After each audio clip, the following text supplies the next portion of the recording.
Olá! Uma vez mais aqui estamos com o nosso programa Mediunidade Hoje, através da TV Mundo Maior. Como sempre, o nosso abraço carinhoso a você, a sua família, muita paz em casa, no trabalho, na rua, e que nunca venha a faltar para você e sua família o pão de cada dia, não é? Nós estamos aqui sempre falando sobre as histórias de Chico Xavier. Histórias edificantes que ele nos contava, e fatos interessantes. E neste livro aqui, ele nos escreveu muitas cartas. A mim e a Márcia, Chico Xavier, o médium dos pés descalços. É da Vinha de Luz Editora, lá de Belo Horizonte, né? E nós vamos ver aqui alguma coisa. Claro, o livro tem quase 400 páginas, quase 400 páginas o livro tem, né? Mais de 300 e tantas páginas. E vamos ver aqui alguma coisa interessante. No capítulo 57, Médium de Incorporação. Porque pouca gente sabe que Chico também trabalhava como médium de psicofonia, ou como nós costumamos chamar, assim mais popularmente, médium de incorporação. Ele não trabalhava apenas como médium de psicografia, recebendo os espíritos superiores. Ele, às quartas-feiras, ele sempre participava da reunião de desobsessão. Tinha a reunião de desobsessão lá no grupo Meimei, em Pedro Leopoldo. Aqui, quando ele estava na Comunhão Espírita Cristã, também tinha o grupo de desobsessão. Ele frequentava e chegou a frequentar também outras casas espíritas aqui em Uberaba, como médium de incorporação, recebendo os espíritos sofredores que se manifestavam por intermédio dele. Nós até já tivemos oportunidade aqui de falar de um livro muito bonito, muito importante, intitulado Instruções Psicofônicas, da Federação Espírita Brasileira. Se você puder, compre este livro, adquira este livro. Instruções Psicofônicas. E você vai ver mensagens tão profundas, tão belas, de espíritos sofredores também, dando os seus depoimentos. Tem também mensagens de instrutores espirituais no livro. Vale a pena.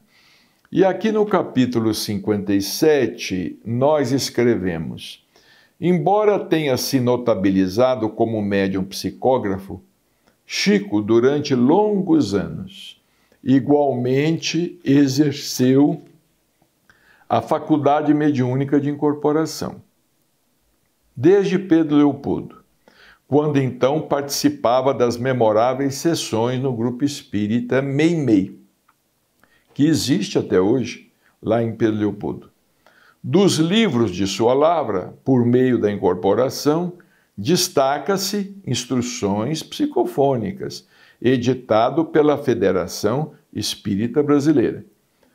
Quando Chico transferiu residência para Uberaba, em 5 de janeiro de 1959, como grupo mediúnico de desobsessão da Comunhão Espírita Cristã ainda não estivesse organizado, durante algum tempo ele participou das sessões do Centro Espírita Uberabense e da Casa do Cinza.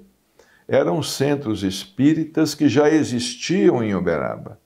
O Centro Espírita Uberabense é a casa máter do Espiritismo em Uberaba.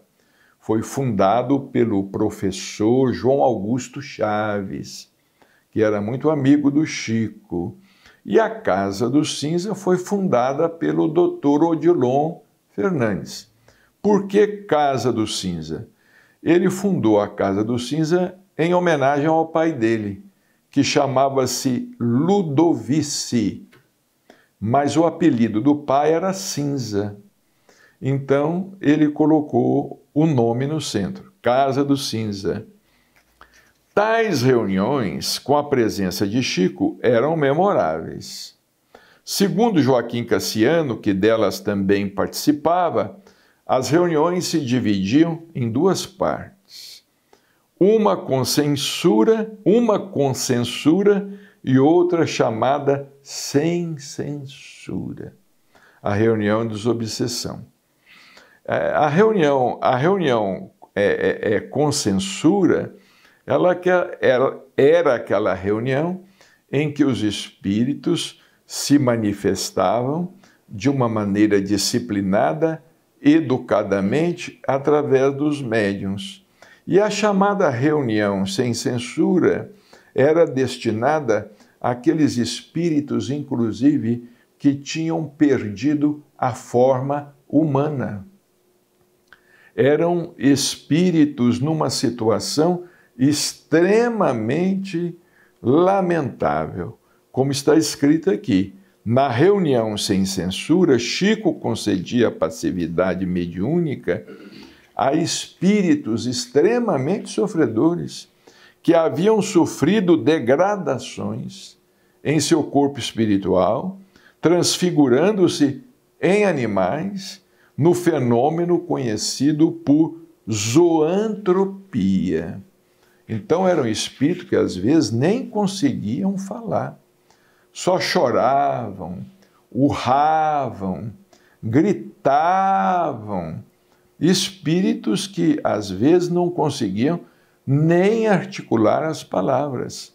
Chico, contava o seu Joaquim Cassiano, recebia espíritos em forma de serpente, que através dele se punham a rastejar por debaixo da mesa. Chegava assim na situação, o Chico incorporado, o espírito era tão assim, revoltado, ou numa situação de grande indigência, que o médium até caía. O Chico, aqui, olha, se punham a rastejar por debaixo da mesa. Às vezes eram verdadeiras aberrações no campo da forma. Espíritos que não conseguiam falar e que, por assim dizer, tinham perdido contato com a sua própria humanidade. Espíritos que haviam sido hipnotizados no mundo espiritual, tinham se submetido à hipnose, né? Mentes poderosas os haviam hipnotizado, espíritos cuja consciência os acusava de muitos crimes, e eles foram se degradando na forma. Numa ocasião, o versátil Medianeiro nos disse, quer dizer, aí foi o Chico que nos disse numa ocasião, ele falou assim, olha, não há ponto algum na obra kardeciana que indique que o médium de psicografia é diferente dos outros. Eu sou igual aos médiuns que dão passes, aos médiuns que estão recebendo intuição, aos médiuns de incorporação, que eu também sou. Muitos dizem que eu sou médium só de livros. Não.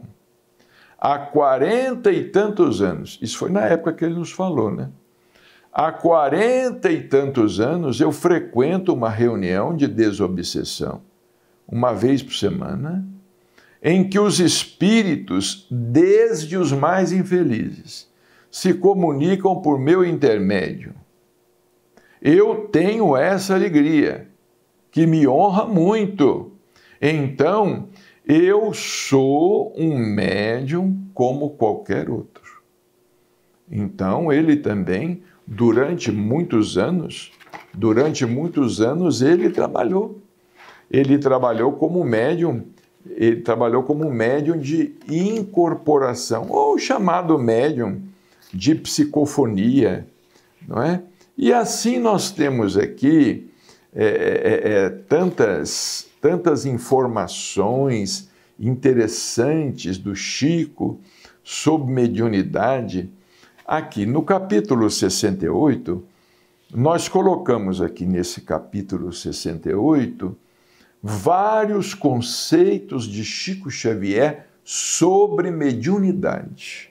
Aqui, olha, conceitos de Chico sobre mediunidade. Em meus arquivos sobre Chico Xavier, encontrei uma preciosidade. Uma entrevista respondida por ele quando ainda escrevia a lápis, que sinceramente não sei se já foi publicada. Não tinha sido. Tenho comigo as páginas originais, que infelizmente não estão datadas. Dentre outros assuntos, a entrevista encerra importantes conceitos sobre mediunidade que merece reflexão.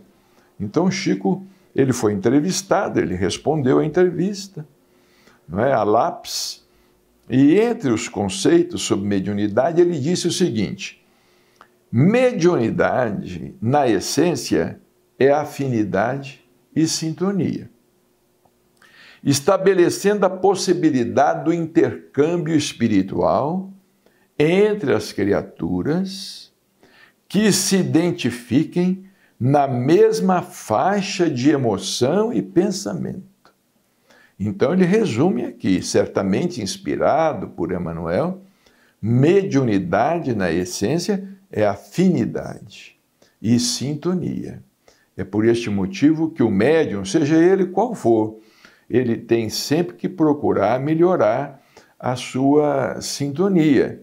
E essa sintonia nós temos possibilidade de melhorar através do trabalho, do estudo, da experiência, da vivência, do tempo, da simplicidade. Infelizmente, tem muita gente que complica tudo, né? Muita gente que complica tudo. Em seguida ele disse assim, que se aperfeiçoe o violino, e o artista encontrará nele as mais amplas facilidades de expressão. Então ele compara a mediunidade a um violino, e o artista é o espírito, que vem tocar o violino. O violino se aperfeiçoando, o artista vai encontrar possibilidades, como ele disse aqui, as mais amplas facilidades de expressão. Sem cooperador habilitado, a tarefa surge deficiente. A mediunidade em si depende do médium. Olha aqui, tem muita gente que acha que a mediunidade depende dos espíritos. Não, é claro, o intercâmbio depende da presença dos espíritos, porque nós não temos mediunidade sem a presença do mundo espiritual. Mas a faculdade mediúnica em si depende do médium, do seu cultivo, depende do interesse do médium, depende do trabalho do médium, da boa vontade dele. Foi o que Emmanuel falou com Chico Xavier, quando apareceu a ele. Nós precisamos, Chico, de 3 requisitos básicos. É disciplina, disciplina e disciplina, não é? Em seguida, Chico falou, devotamento ao bem do próximo, sem a preocupação de vantagens pessoais. Eis o primeiro requisito para que o medianeiro se torne sempre mais útil ao plano espiritual. Devotamento ao bem do próximo. né? Falta de interesse pessoal, ajudar, cooperar, concorrer para que a ideia da imortalidade possa triunfar sobre o materialismo, não é?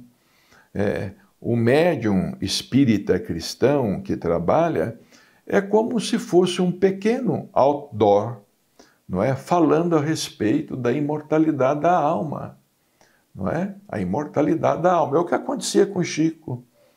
Onde o Chico aparecia, todo mundo falava, é o Chico dos Espíritos. É o Chico dos Espíritos.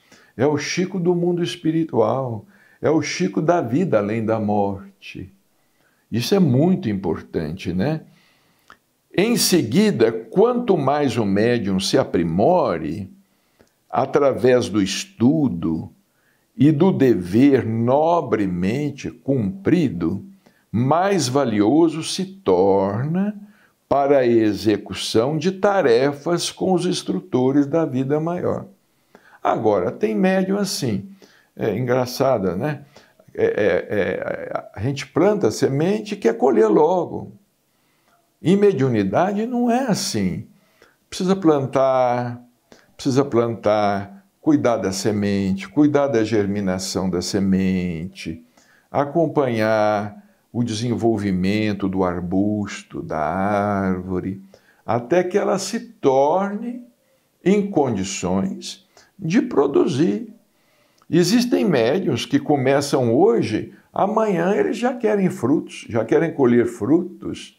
É o que mais tem, não é? Infelizmente, é o que mais existe.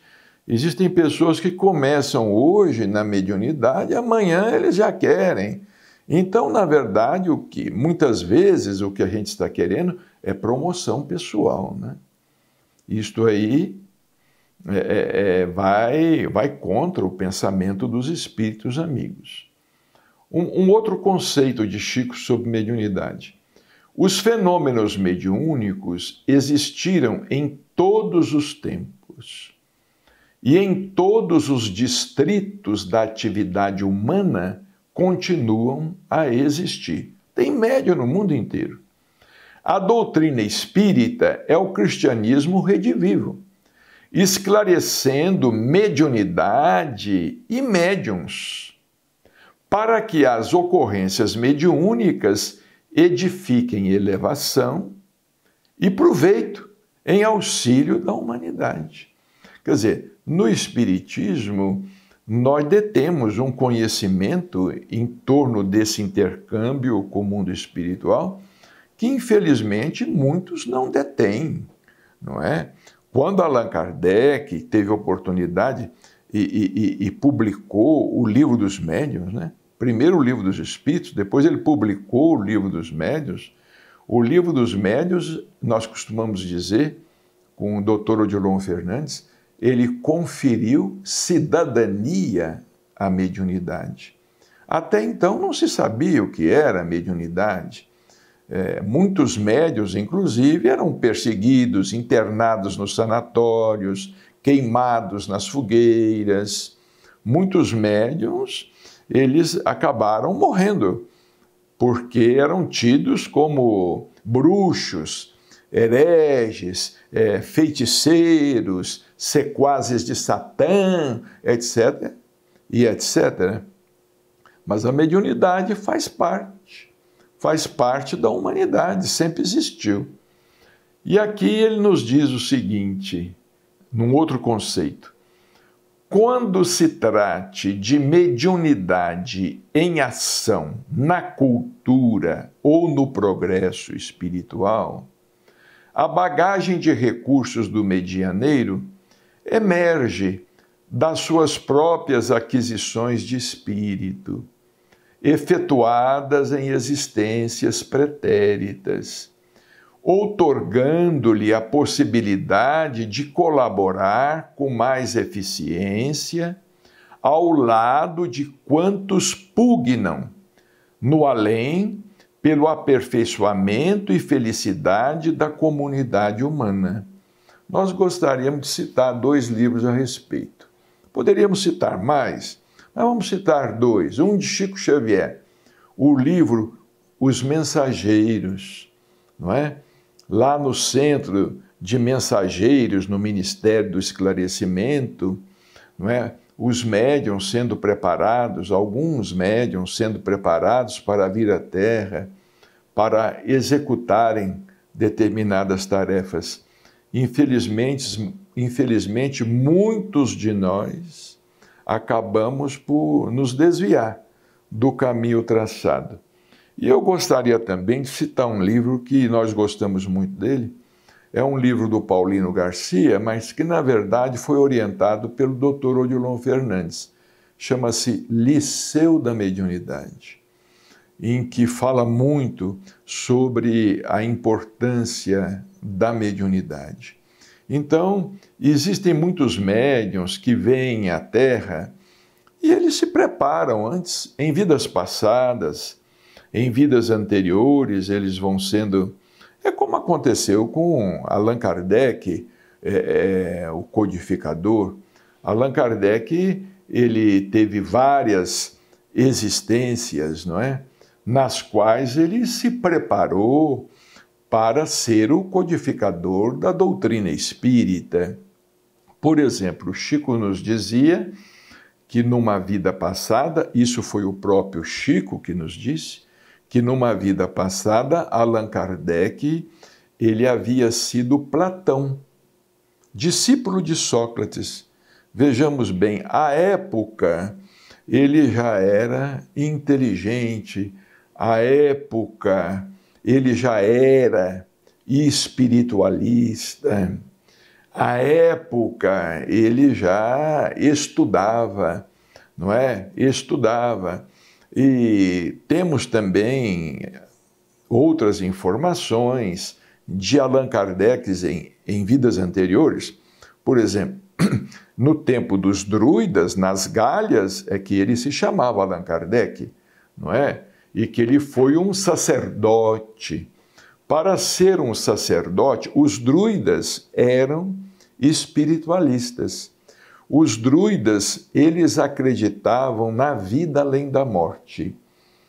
É por esse motivo que os guerreiros gauleses, os druidas, ou os celtas, eles não usavam armaduras nas guerras. Por exemplo, quando Júlio César invadiu as Galhas, Roma, não é? Conquistou as Galhas, enquanto os romanos usavam aquelas armaduras pesadas para protegê-los, os gauleses, eles combatiam, eles iam para a guerra de peito aberto, eles iam sem nada, não é? Para a guerra, eles não usavam armadura, porque eles não acreditavam na morte. Eles não aceitavam que o ser pudesse se extinguir com a morte do corpo. E eles tinham um costume muito interessante. Os druidos gauleses, quando desencarnavam um deles, um guerreiro, um deles, ou qualquer coisa assim, eles cremavam. Eles tinham o hábito de cremar. Eles escreviam determinados bilhetes e colocavam junto ao corpo do defunto. Porque eles tinham o pensamento de que o morto haveria de levar aquele recado para quem já se encontrava do outro lado, né? Já se encontrava lá no reino de Valhalla, como eles costumavam dizer. Bem, um grande abraço, muita paz e até o nosso próximo encontro, se Deus quiser.